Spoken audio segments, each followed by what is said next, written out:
नमस्कार, स्वागत छ आदरणीय दर्शकबिन नेपाल टेलिभिजनको साप्ताहिक कार्यक्रम गन्तव्य नेपालमा। पर्यटनसँग सम्बन्धित विषयवस्तुमा आधारित रहेर छलफल गरिने गन्तव्य नेपालमा आज हामीले नेपालको पर्यटनलाई अब आगामी दिनमा कसरी अगाडि बढाउने भन्ने विषयमा छलफल गर्नेछौँ। हालै मात्र पर्यटनसँग सम्बन्धित संस्थाहरूले सरकारसँग खोपको सहज उपलब्धता र क्वारेन्टाइन अवधिलाई चाहिँ घटाउनु पर्ने विषयमा ज्ञापन पत्र पनि दिएको छ। आजको कार्यक्रममा हामी यी लगायत पर्यटनसँग सम्बन्धित अन्य विषयवस्तुमा आधारित रहेर छलफल गर्नेछौँ। यसका लागि हामीसँग स्टुडियोमा टानका अध्यक्ष खुमबहादुर सुवेदी उपस्थित हुनुहुन्छ। खुम सर, यहाँलाई नेपाल टेलिभिजनको यो कार्यक्रममा स्वागत छ। धन्यवाद हजुर। हालै मात्र तपाईँहरू यो पर्यटनसँग सम्बन्धित 14वटा संस्थाले सरकारको ध्यानाकर्षण गराउँदै विभिन्न मागहरूसहित सरकारलाई ध्यानाकर्षण गराउनु भएको थियो। पर्यटनलाई चाहिँ पुरानै लयमा फर्काउनका लागि चाहिँ यी कुराहरू आवश्यक छन् भनेर ती चाहिँ अलिकति त्यसको बारेमा केही बताइदिनुहोस्। के हो खास? यहाँलाई प्रश्नको लागि धन्यवाद। खास गरी हामी केही सङ्घ संस्थाहरूको जुन अध्यक्षको एउटा मिटिङले अब नेपालको पर्यटन उद्योग र व्यवसाय धराप पर्दै गयौँ र यस अर्थमा नेपालको पर्यटन उद्योग र व्यवसाय शिथिल बन्दै गयो। अब हामीले कसरी अगाडि बढ्ने भन्ने किसिमबाट चाहिँ हामीले छलफल गऱ्यौँ र त्यो छलफलको आधारमा चाहिँ हामीले चाहिँ सम्माननीय प्रधानमन्त्रीज्यूलाई पनि हामीले व्यावसायिक समस्याहरूको बारेमा चाहिँ ध्यानाकर्षण गरायौँ अथवा हामी केही सङ्घ संस्था गएर प्रधानमन्त्रीज्यूलाई पनि भेट्यौँ। र मुख्य गरी नेपाल अहिले रेड जोनमा छ। यो अर्थमा रेड जोनमा छ कि हामीले चाहिँ जुन पर्यटकीय गतिविधि हुनको लागि युके, अस्ट्रेलिया लगायत विभिन्न देशहरूले रेड जोनमा ल्यायो। त्यस कारणले गर्दा हामीले के अनुरोध गऱ्यौँ भने सबभन्दा प्रायोरिटीमा भ्याक्सिन हुनु पर्यो। हुन त सरकारको नीति अथवा सरकारको आफ्नो भनाइ र गतिविधिमा चाहिँ भ्याक्सिनलाई प्रायोरिटी दिने त भनेको नै छ, तर हामीले चाहिँ यथाशक्य छिटो र फास्ट तरिकाले चाहिँ भ्याक्सिन हुनु पर्यो भनेर हामीले अनुरोध गरेका छौँ। किनभने यो नेपाल र नेपालीको लागि सबभन्दा भ्याक्सिन छिटो गयो भने नेपाल रेड जोनबाट हट्नेछ र अन्तर्राष्ट्रिय म्यासेज जानुपर्नेछ। र त्यसको साथमा हामी पर्यटन व्यवसायीहरू र हामीसँग रहेका श्रमिकहरूलाई पनि छिटो भ्याक्सिन दिन पर्यो। किनभने विदेशी पर्यटकलाई हामी प्रत्यक्ष रूपमा चाहिँ हामीले सर्भिस दिनुपर्ने छ र त्यो भ्याक्सिन पनि काठमाडौँ उपत्यकामा रहेका हाम्रा पर्यटन श्रमिक र व्यवसायले मात्र होइन, इन रुटमा रहेको जस्तो पोखरा, चितवन, लुम्बिनी, अब सगरमाथातिर अथवा मनाङ, मुस्ताङ सबै ठाउँमा चाहिँ इन रुटमा रहेको ट्रेकिङ डेस्टिनेसनहरूमा पनि भ्याक्सिन लाउनु पर्यो भन्ने हाम्रो अनुरोध रह्यो र नेपाललाई रेड जोनबाट छिट्टो हटाउन हामीले अनुरोध गऱ्यौँ। यहाँलाई म यो पनि अनुरोध गर्न चाहन्छु, अब केही देशहरूले इन्डियालाई चाहिँ रेड जोनबाट चाहिँ हटाइसकेको छ, राखेको छैन भने नेपाल अहिलेसम्म पनि त्यो अवस्थामा छ। यदि नेपाल रेड जोनमै रह्यो भने विदेशी पर्यटक आउने छैनन्, किनकि त्यो देशको सरकारले नेपालमा भ्रमण गर्न दिने छैनन्। त्यो हामीले चाहिँ भ्याक्सिनलाई छिटो रूपमा चाहिँ अगाडि बढाउनु पर्यो भनेका छौँ। नेपाललाई नै म्यासेज दिनु पर्यो भनेका छौँ। एक नम्बरमा त्यो छ भने, दुई नम्बरमा चाहिँ क्वारेन्टिन। अहिले नेपाल सरकारको जुन क्वारेन्टिनको अब एमसिसीको नियमअनुसार 7 डेज छ। अब 7-8 दिन विदेशी पर्यटक नेपालमा आएर बस्नेछ, औषध उहाँहरूको बसाइ हुन त 12-13 दिनसम्म पनि बस्छ, तर त्यस अर्थमा अब 7-8 दिनै तपाईँको क्वारेन्टिन भएपछि त विदेशी पर्यटक त आउने हामीले देखेनौँ होइन। यस अर्थमा 7 डेजलाई क्वारेन्टिनलाई हटाउनु पर्यो भनेर हामीले भनेका छौँ। र अर्को हामीले के अनुरोध गरेका छौँ भने, भ्याक्सिन लाएर आएको पर्यटकहरूलाई भ्याक्सिन लाएरै हामीले सर्भिस दिनेछौँ र B2B भनेका छौँ। अहिले अन्तर्राष्ट्रिय प्र्याक्टिस पनि त्यो छ। त्यसको आधारमा सर्भिस दिनको लागि हामी रेडी छौँ र नेपाल सरकारले त्यो वातावरण बनाउनु पर्यो भनेका छौँ।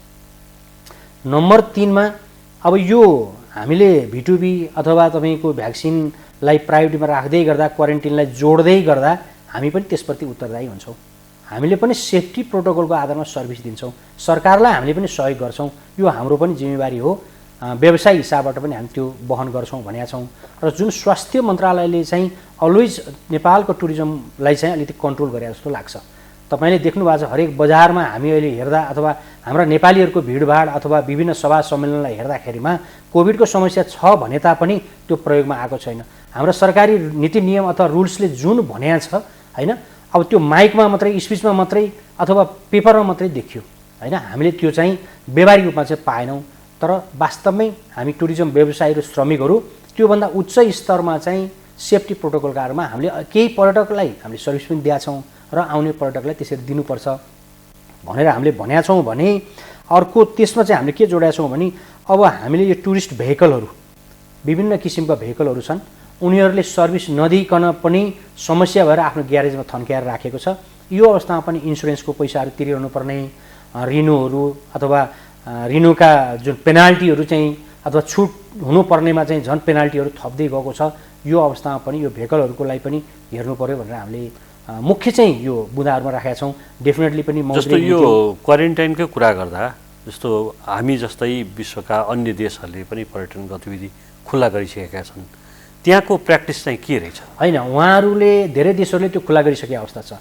अब हुन त टुरिज्मको गतिविधि त्यसो स्मुथ रूपमा बढेको अवस्था छैन, तर भ्याक्सिन लाएर जुन डबल डोज भ्याक्सिन छ अहिले, डबल डोज भ्याक्सिन लाएर आएको पर्यटकलाई अथवा यहाँबाट गएको कुनै पनि डेस्टिनेसनमा गएको पर्यटकहरूले चाहिँ आफ्नो टुरिस्टको गतिविधि अथवा पर्यटकीय गतिविधि गर्न पाउनेछ होइन। त्यस कारणले गर्दा हामीले पनि सरकारलाई अनुरोध गरेको के हो भने भ्याक्सिन लाएर आउने पर्यटकहरूलाई स्मुथ रूपमा चाहिँ घुम्न जान दिनु पर्यो। ठिक छ, हाम्रो अर्को अनुरोध के छ भने एयरपोर्टमै तपाईँको पिसिआर मेसिन राखौँ न। सरकारले त्यो त लगानी गर्न सक्नु पऱ्यो नि। बरु के हुनसक्छ भने त्यसको जिम्मा नेपाल टुरिज्म बोर्डलाई दिउँ, विदेशी पर्यटक त्यहाँ आउँछ, आफूले त्यहाँ स्वाब लिन्छ, त्यहाँबाट अब हाम्रो नेपाल टेलिकम अथवा एनसिएलको एउटा सिम कार्ड दिउँ होइन, उसको रेकर्ड राखौँ, फर्म भरौँ, जुन होटलमा ऊ बस्छ त्यहाँ तपाईँको नेगेटिभ आउन सक्यो भने त्यो रेकर्ड हेरौँ, नेगेटिभ आउन सक्यो भने आफ्नो गतिविधिमा जान्छ, पोजिटिभ आयो भने तपाईँको क्वारेन्टिनमा बस्छ होइन। त्यस कारणले गर्दा पिसिआरको जुन स्वाब लिने स्थान एयरपोर्टमा पनि हुनु पऱ्यो भन्ने हाम्रो अनुरोध छ। त्यो भने क्विक फास्ट तरिकाले गर्न सक्ने अवस्था छ। यसलाई यदि प्रायोरिटीमा दिन सकिएन भने, यदि हामीले भनेको क्वारेन्टिन हटेन, भ्याक्सिन एकदम फास्ट तरिकाले चाहिँ नेपालीहरू गर्न सकेन भने हाम्रो आउने अटम सिजन तपाईँको समस्यामा हुनेछ। हाम्रो मुख्य सिजन भनेको अब सेप्टेम्बर अक्टोबरमा जुन सिजन सुरु हुँदैछ, यदि त्यो पर्यटकीय टाइममा हामीले सर्भिस दिन सक्ने वातावरण बनेनौँ भने फेरि नेपालको पर्यटन उद्योग र व्यवसाय र श्रमिकहरू विस्थापित हुनेछ। यस अर्थमा मैले किन भने सेप्टेम्बरमै आज पर्यटकहरू चाहिँ के हो भने सेप्टेम्बर आउने त समय हो, उनीहरू त घुम्ने समय त सेड्युल त अगाडि बनाएको हुन्छ होइन। त्यो रुल्स एन्ड रेगुलेसन चाहिँ अहिले नै हामीले चाहिँ विदेशीहरूले चाहिँ प्रवाह गर्न सकेनौँ, त्यो नियमहरू चेन्ज भयो भने विदेशी पर्यटक आउने छैनन् र हाम्रा टुरिज्म उद्योग र अथवा व्यवसाय भनौँ यो धराशायी भएर अथवा शिथिल अवस्थामा अझ जानेछन्। मलाई लाग्छ एउटा काठमाडौँ ल्याबले एउटा प्राइभेटली एउटा सर्वे गरेको थियो, त्यसमा चाहिँ करिब 70% पर्यटक सेवा दिने चाहिँ विभिन्न व्यवसायीहरू चाहिँ नफर्किने गरेर विस्थापित भयो भन्ने एउटा रिपोर्ट निकालेको थियो। मलाई लाग्छ यो तपाईँको सेप्टेम्बर अक्टोबरमा पनि यो हामीले चाहिँ यो वातावरण चाहिँ पोजिटिभली जान सकेन भने 70-80% हामी सम्पूर्ण व्यवसायहरू विस्थापित हुनेछौँ। त्यो दुर्भाग्य हुनेछ। त्यो एउटा व्यक्ति मात्रै नोक्सान होइन, एउटा समूह मात्रै नोक्सान होइन, राष्ट्र नेपाल सरकारको लागि पनि एउटा बढेन हुनेछ, किनभने रोजगारी गुम्नेछ, आर्थिक स्थितिहरू चाहिँ जर्जर हुनेछ, सरकारले पाउने ट्याक्सहरू पनि गुम्नेछन् र त्यसले चाहिँ नेपालको पर्यटन उद्योग र व्यवसायमा रहेको एक्सपिरियन्स र एक्सपर्ट हाम्रा कामदारहरू विस्थापित भएर जानेछन्। भोलि पर्यटकहरू लयमा फर्किँदाखेरिमा पर्यटकीय गतिविधि लयमा फर्किँदा ती श्रमिकहरू हामीले पाउने छैनौँ भने हामी व्यवसायीहरू पनि आज देखिरहेको व्यवसायीहरू पनि विस्थापित हुँदा त्यो किसिमको वातावरण नभएर एउटा राष्ट्र अथवा व्यक्ति र सम्पूर्णलाई चाहिँ एउटा नोक्सानी हुनेतिर चाहिँ उन्मुख भएको छ। यसमा नेपाल सरकारले चाहिँ ध्यानपूर्वक साँच्चै पर्यटन उद्योग र व्यवसायलाई गहिरो तरिकाले हेरिएको, पर्यटनको महत्त्व साँच्चै राम्रो तरिकाले बुझ्न खोजिएको हो र पर्यटनलाई महत्त्वकै रूपमा चाहिँ हेर्न खोजिएको हो भने यी चिजहरूलाई चाहिँ सम्बोधन हुनुपर्छ भने हामी थुप्रै सङ्घ संस्थाहरूको चाहिँ एउटा सामूहिक अनुरोध नेपाल सरकारलाई हामीले गरिसकेका छौँ। यो अनलाइन भिसाको कुरा पनि गर्नुभएको थियो यहाँले, हजुर त्यो चाहिँ के हो अनलाइन? अब अहिलेको आइटीको समय, अहिले सबै हिसाबबाट चाहिँ अपन एराइभल भिसामा जुन स्टिकर टाँस्ने जुन सिस्टम छ यो ट्रेडिसनल भइसक्यो।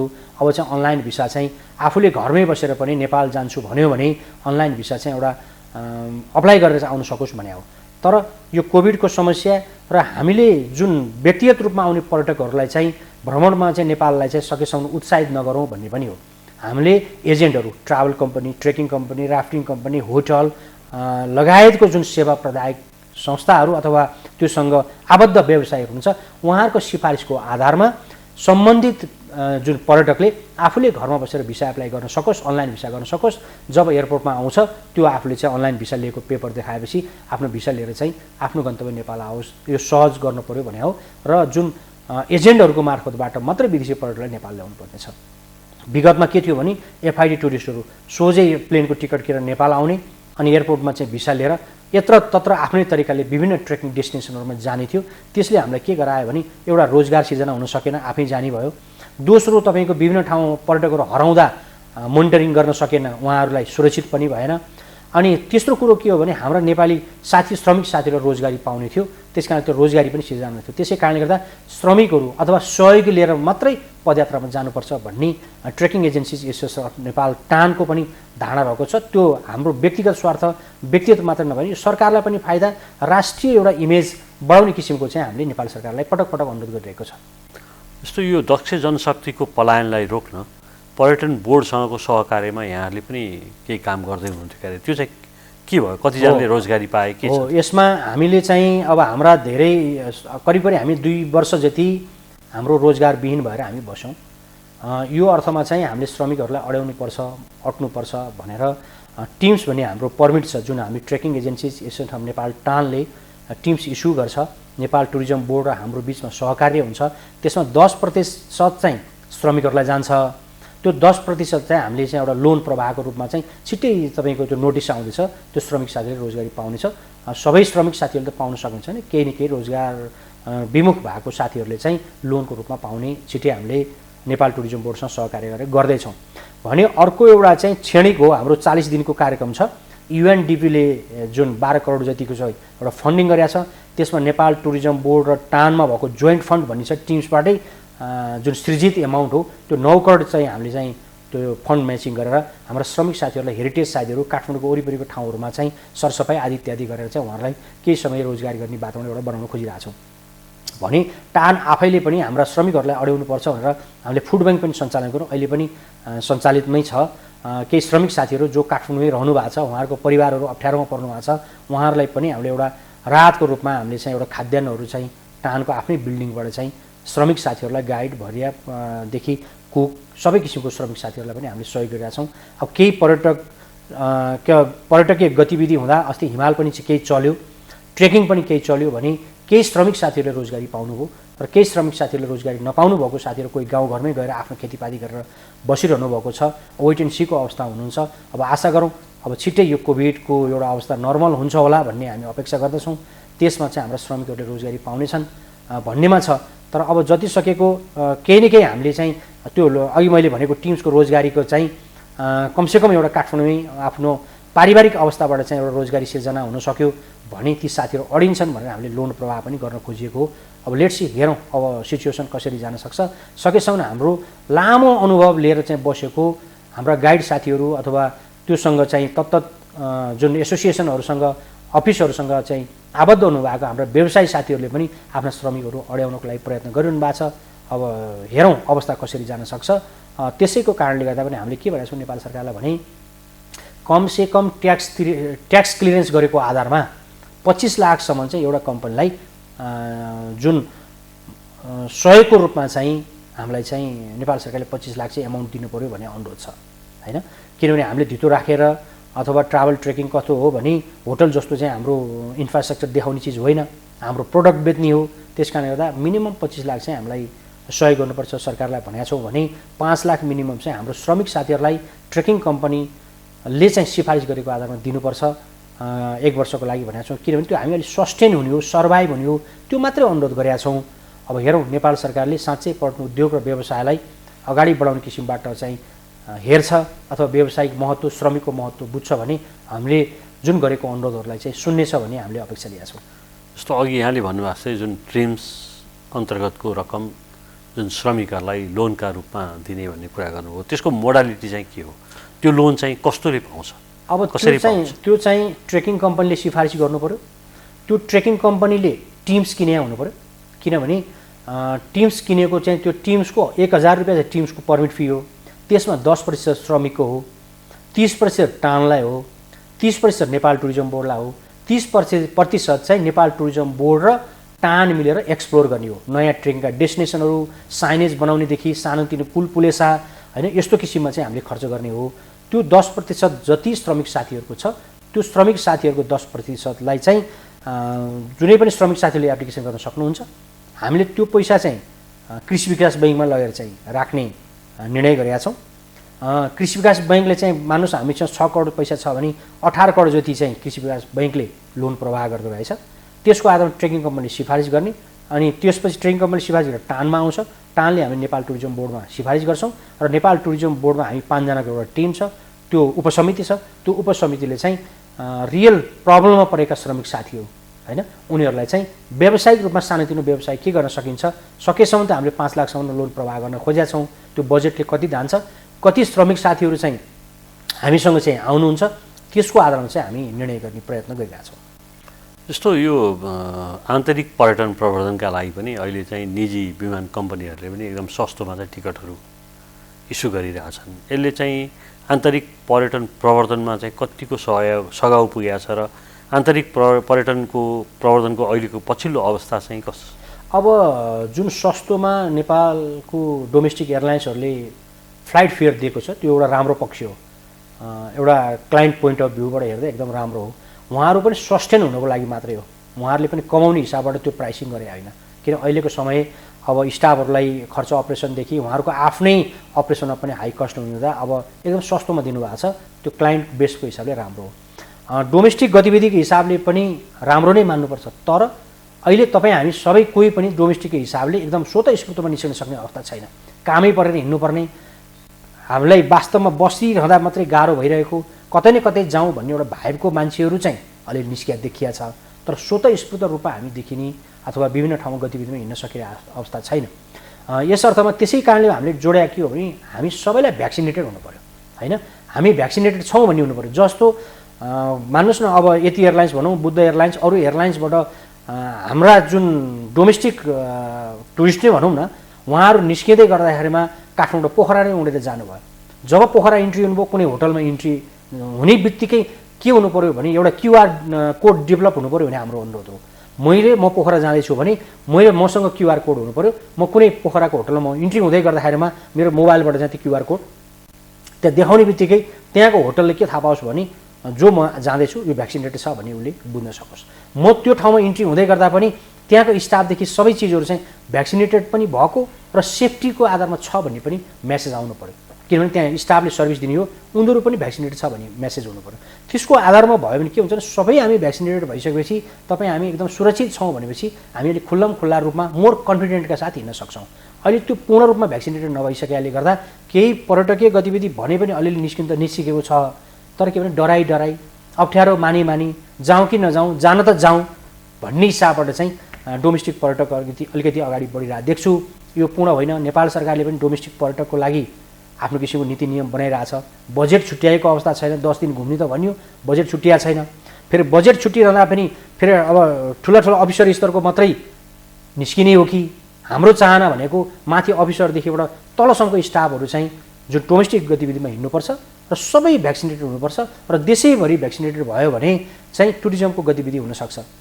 हामी कुनै बेलामा इलाम पुगौँला कुनै बेला खप्तड पुगौँला कुनै बेलामा बेनी पुगौँला कुनै बेला जोमसम पुगौँला अब विभिन्न हामी डेस्टिनेसनमा पुग्नुपर्ने छ किनभने नेपाली डोमेस्टिकको भाइब के छ भने जुन टुरिस्ट जुन ठाउँ पनि जान सक्छ त्यस कारणले सबै पहिला भ्याक्सिनेटेड हुनु पर्यो त्यो भयो नि डोमेस्टिक गतिविधि चलायमान हुन्छ होइन अन्यथा हामीले फेरि डोमेस्टिक टुरिज्म भन्दै पनि हामीले चाहिँ टुरिस्टको जुन अपेक्षा गरेका छौँ त्यो पाउन सक्दैनौँ र नेपालको इकोनोमीले भन्ने हो भने चाहिँ फेरि हामीलाई चाहिए चाहिँ फेरि अन्तर्राष्ट्रिय नेपालको जिडिपी ग्रोथ गर्ने हो भने अन्तर्राष्ट्रिय पर्यटक नै चाहियो तर अब एक ठाउँको पैसा अर्को ठाउँमा जाने र त्यसलाई बिजनेस मुभेबल गर्ने हिसाबले डोमेस्टिक पर्यटकको हिसाबले हुनुपर्छ तर भ्याक्सिन नै हाम्रो मुख्य प्रायोरिटी हो जस्तो अब सरकारले जुन आज मौद्रिक नीति पनि सार्वजनिक गर्दैछ जस्तो यो पर्यटन उद्योगको प्रवर्धनका लागि मौद्रिक नीतिमा चाहिँ कस्तो खालको कुराहरू आओस् मौद्रिक नीतिले चाहिँ कस्तो खालको एड्रेस गरोस् भन्ने चाहनुहुन्छ अब अपेक्षा गरौँ अब आज 3 बजे मौद्रिक नीति आउँदैछ भन्ने सुन्नमा आएको छ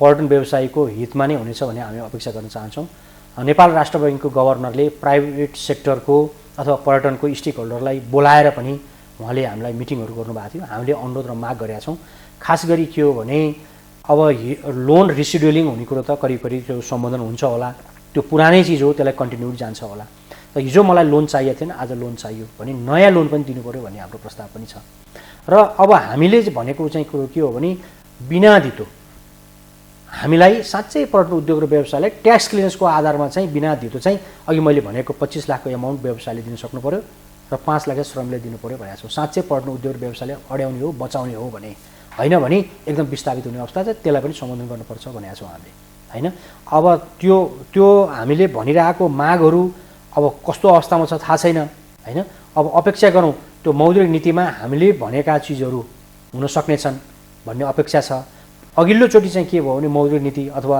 बजेटमा चाहिँ के भयो भने पेपरमा मात्रै लेखियो, कार्यान्वयन भएन।